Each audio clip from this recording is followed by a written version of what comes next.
Alternative denial is a logical connective that represents the negation of a conjunction.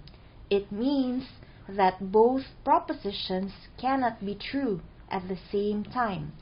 It is also called NAND or not AND. We'll use the symbol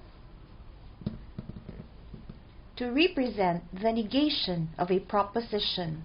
When we apply alternative denial to propositions P and Q, the resulting proposition is not P and Q, which means it is not the case that both P and Q are true.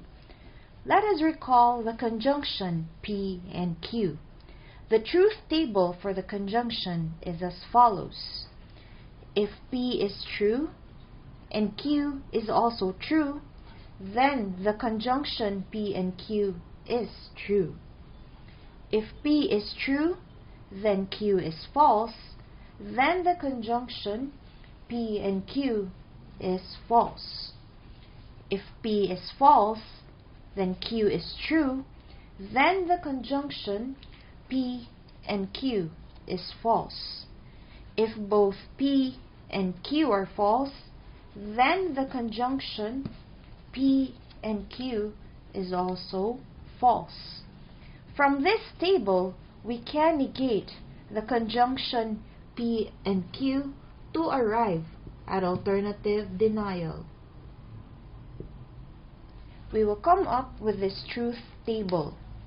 Since we are negating the conjunction P and Q, true will become false, false will become true, this other false will also become true, and this last false will also become true. So as shown in the table, the alternative denial is true when either your P and Q are false, and it is false when both P and Q are true. Alternative denial is an important concept in logic and critical thinking. By understanding how to apply alternative denial, you can learn to analyze arguments and make informed decisions. Thank you for watching.